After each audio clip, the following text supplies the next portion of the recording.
Hey everyone, RemanX here, and I have returned to make some MSF content. You may hear a little twang in my voice. I'm just feeling a little bit better.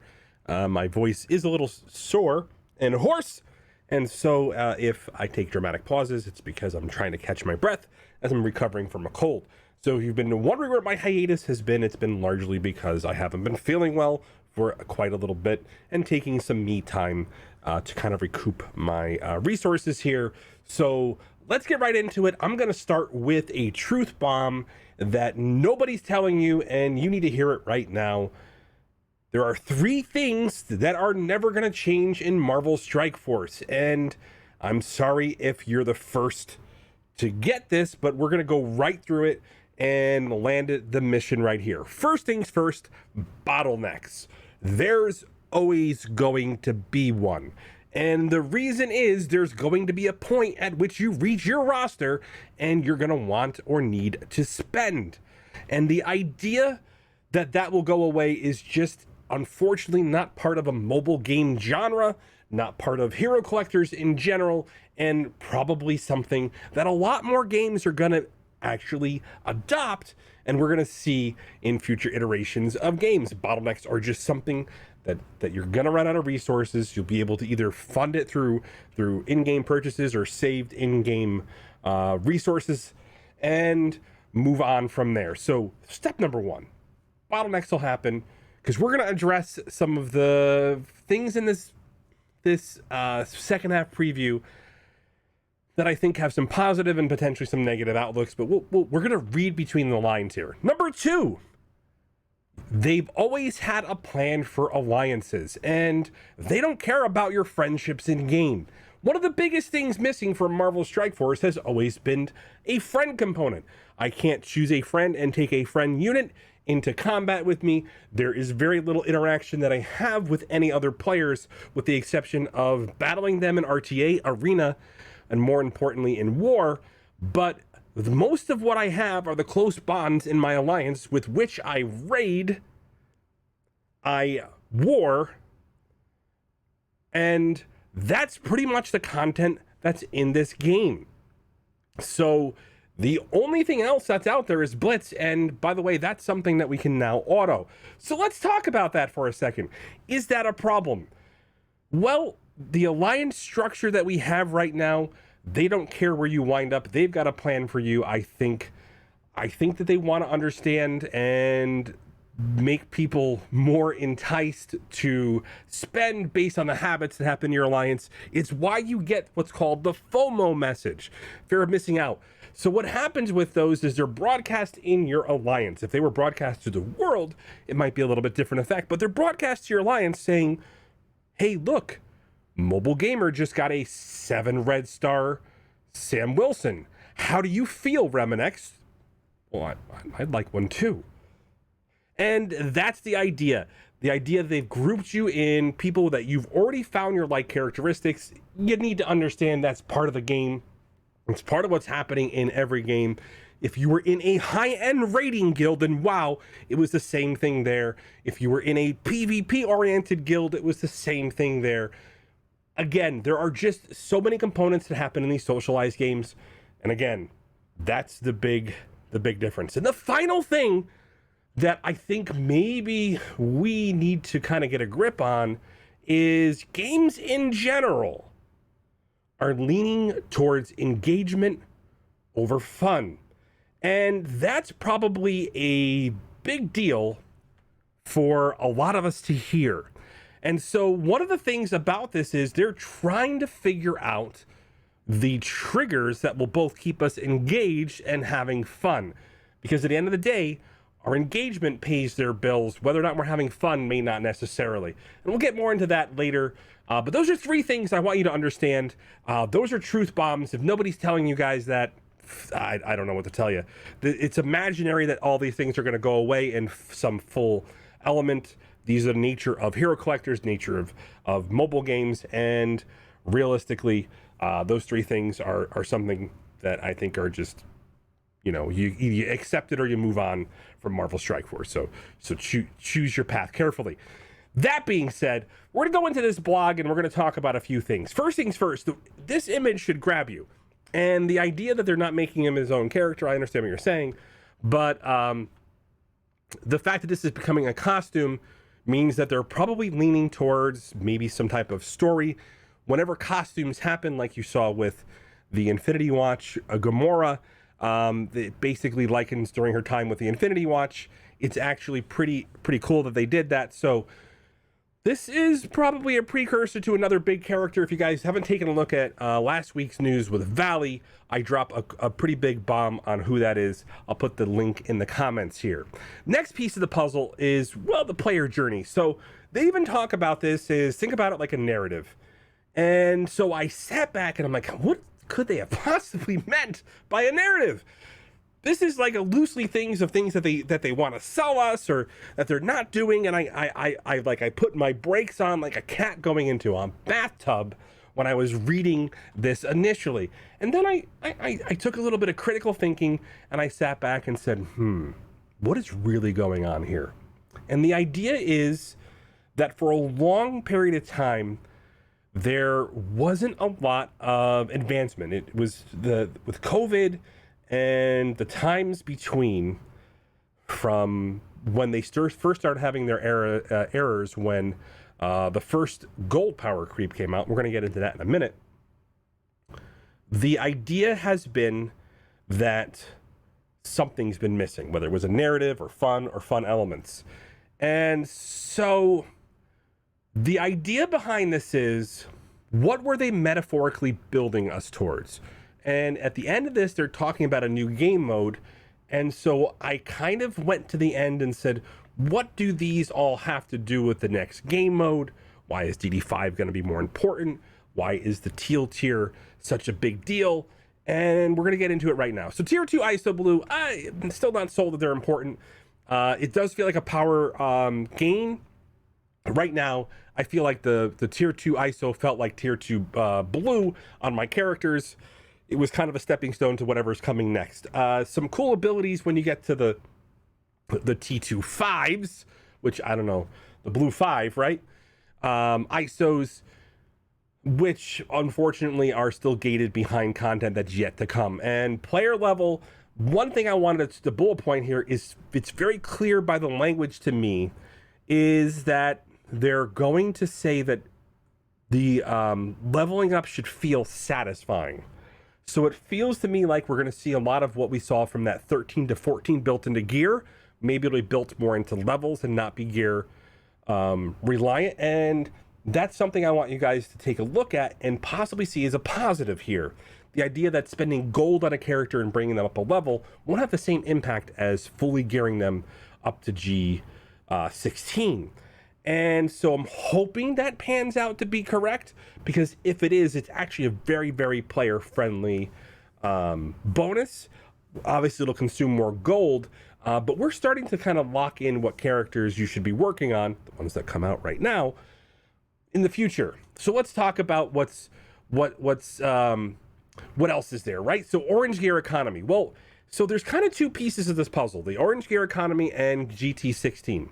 So basically, they want to increase the uniques, and so the best way to increase the uniques is to make sure you give everybody access to them by requiring new uniques that are unlocked in a new color scheme. And I know we joke the color of money here. We'll go back to that. That doesn't look like teal. That looks like the color of cash.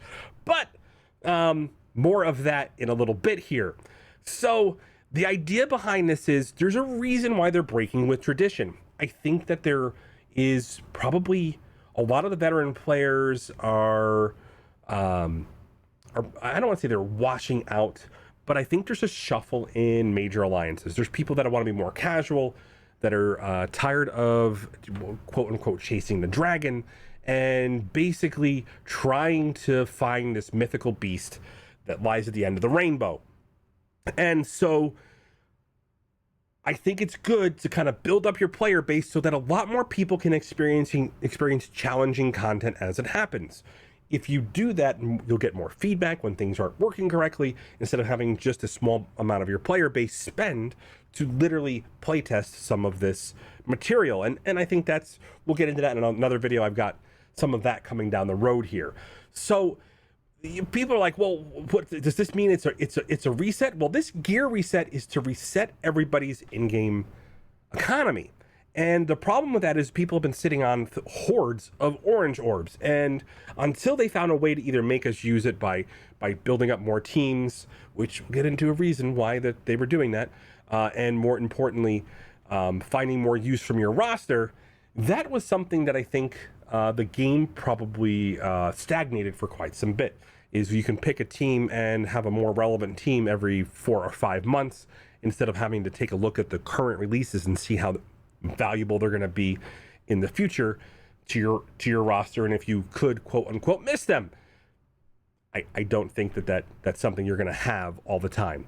Now, the Doom Raid 2, we saw a sneak preview, and I think it's important to understand this. The idea is it's not changing dramatically enough. Whether or not it changes in format from like the actual structure, the lanes and whatnot may be different, but the idea that it actually follows the trait requirements, which means that you're not missing out on the characters and teams. So it's kind of important to say, hey, you're allowed to build up your Axemen because, well, they're going to be good enough for Doom 2, or will they?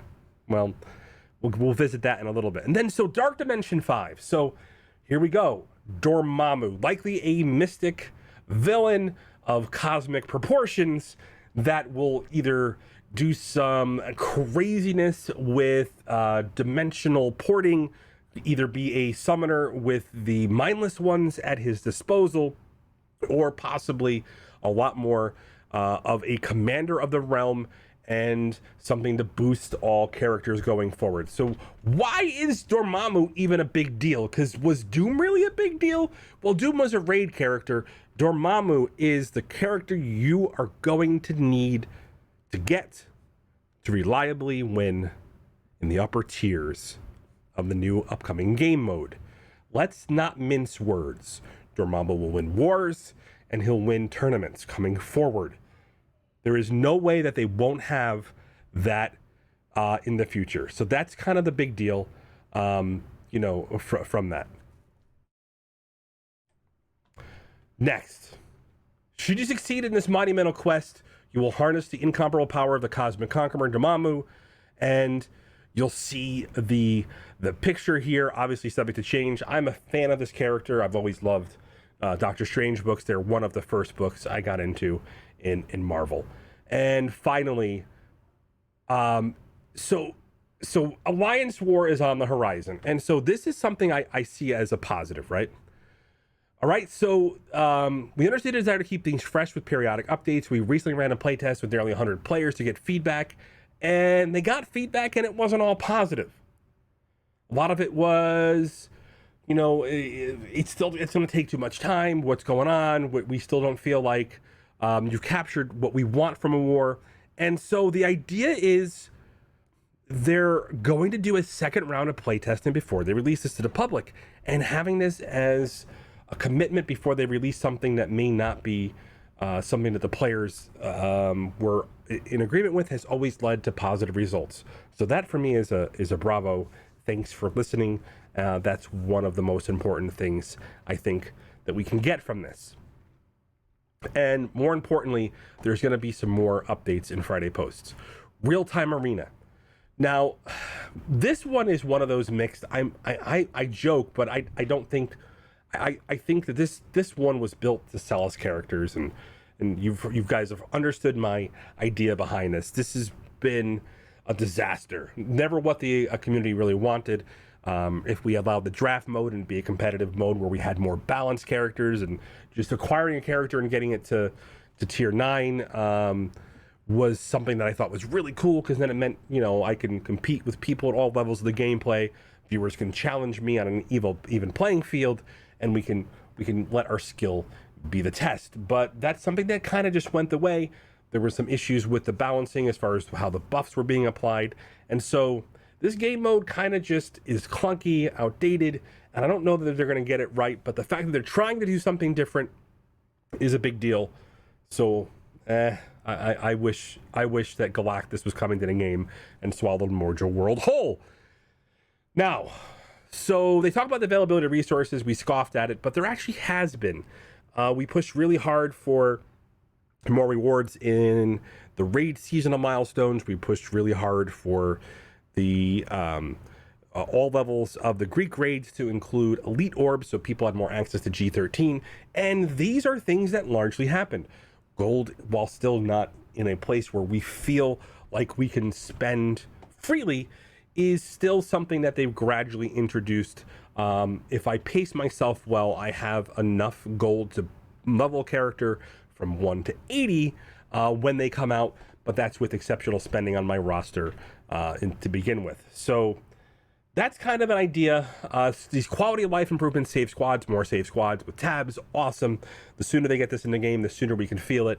It's actually pretty good. This auto basic combat with just being able to turn it on, selectable, is really important. That's going to prevent a lot of timeouts. It may be too little too late for those of us who had to spend and have those last second timeouts in the Doom raids, but at least those that are that we blaze the trails for won't have to face those tears when they have to spend either some cores, some money, or some time waiting for their energy to refresh to be able to finish that, stupid Black Bolt with 120 hit points left over that somehow didn't die. You guys know what I'm talking about. And so the sort by character level, again, it's something that I think was nice in the roster. I actually like the fact that this is coming because this is going to be important as you're choosing what characters to level. If you guys look at Goofy Rexy's roster roasts, they're hysterical, by the way. You'll often see that people have left their kind of projects working where they've kind of forgotten about characters because they unfavorited them because they weren't as important. And sometimes gaining power on characters might help in that regard. The API is a little bit too little too late. I really wish this happened sooner. This is important to happen for alliance leaders, help build more homogenous alliances. Good and bad thing, I wish we can play more with our friends, but at the end of the day, I don't think that's the way that these games want us to go. So more costumes. I actually like the costumes in the game. I finally think they're at a good place of implementation. The fact that we get a number of decent costumes for free and some pretty amazing looking ones. Really happy with the implementation of costumes overall in the game. And so a lot of the early interaction, and they took a lot of the feedback that we gave them early on and implemented it. So I think they're in a good spot, and especially when teasers like this happen. So this is the idea here. There's a brand new game mode, and we're going to talk about that specifically, the Grand Tournament, and it's probably something that's been ripped off from another Hero Collector, Star Wars Galaxy Heroes. And so a lot of people have been frustrated because they're like, well, this could have been brought to the game in a while. I don't care about this game mode. This is an engaging game mode where you can use your meta busting skills, create unbeatable teams with your roster, and challenge somebody for supremacy. But I want you to understand that the whole narrative is to help build your roster with characters that are must-haves for this game mode. And Dormammu will probably be one of those characters where you're going to feel that impact either on offense or defense, where you're going to want to have that character, and that will be the deciding factor in what you can overcome. He's probably an instant win scenario in this game mode for some reason. Stay tuned. We'll have to see. But it does tell me why teams like Infinity Watch have come to the game, because Infinity Watch is kind of a one-size-fits-all, I can beat any team, or good luck beating them when you're facing them without that. So not knowing your opponent, whether or not they've put an Infinity Watch in one of their tournament objectives, will be a big deal. So if you guys don't know the Grand Tournament, I encourage you guys to check out some of the Star Wars Galaxy Heroes content creators. I'll make some suggestions. Some of the ones I like, Cubs, Arnold, and even you can take a look at some of Mobile Gamer's old videos. These look like fun and engaging game modes, things that I would like to hear your comments on things that you're excited about. So you guys heard my 3 truth bombs. All those things were answered. Let's talk about the things that I really feel like we're probably just kind of missing, right? And so I was hoping for a narrative, and I was like, oh, please, why isn't Marvel Strike Force telling a story? And so first things first, let's get back to something I almost forgot about is we're going to talk about, this is kind of a sneak preview from the death pool, which we're going to go into in a second here. sneak preview, and you'll see that this is kind of, you can see the teal in effect here, and you'll see her on the team. So level 90 looks like this might be the new iteration of the raid that's coming soon. Stay tuned. We'll have to see going forward what that looks like. But you can see the power gain on that. You compare that to the node that they're already on, and we can extrapolate some information coming soon on what this will actually look like. Wink, wink, nudge, nudge. That being said, so Deathpool coming to the game, probably another one of these characters that, well, she's a raid character, but I think she's going to excel in a lot of other game modes. And so they're kind of building us these pre-built teams here. So what you're probably going to do is kind of how I feel this is happening from like the future of the game is, and I'm hoping this happens, we'll see more of an overarching narrative. The costumes that are being introduced to the game will coincide with the events and the characters that are happening. We may see more and more. So the Deathpool story is something I find just it feels unique to Marvel Strike Force. It just feels great that they took a character, they took an existing storyline, created a character that was derived from it, and just a really interesting character, comic book I would read, storyline I would follow and celebrate. So a little bit different than I think that Kestrel was received. I feel like Kestrel was designed to sell, where this was designed to kind of embody like a story and the a throwback to the 30th birthday for Deadpool. Big deal. Definitely psyched about this. So what I'm going to tell you, okay, is where symbiotes were in U7, Axemen are now. Axemen will probably feel like symbiotes do in Doom 2 iterations. And the reason is, maybe not in 2.0, but maybe in 2.1, they'll probably have a slider relatively soon after release. And the main reason is because you can already see how teams are slowing down, based on their release time. So the concern a lot of people are saying is, Rem, looking at that and understanding what that is what do we do? Well, what we do is what we did before when this happened before. And I think there just isn't a lot of experience to say, hey, when did this happen before? And this happened last time we had an actual tier change in the gear structure when 12 went to 13. But stay tuned, I'm going to have more information about how to navigate that going on. So don't panic. I have been saying that this is not something new to the game. There's definitely, while it feels like numerically there's a leap, it's been an arc that we've been on for time. And realistically, if we revisited some of the recycled units that have been brought up into that value structure, when the rework happens, sometimes they've been made much more significant. Anyway, I still do things so you don't have to, and I'm currently on a bit of a spending strike. Personally, I'm hoping that this recent post about their commitment to fixing these issues like Maria Hill is a signal of more commitment to excellence, which I think at this point in time we're becoming less and less hopeful to see going forward. Check you soon.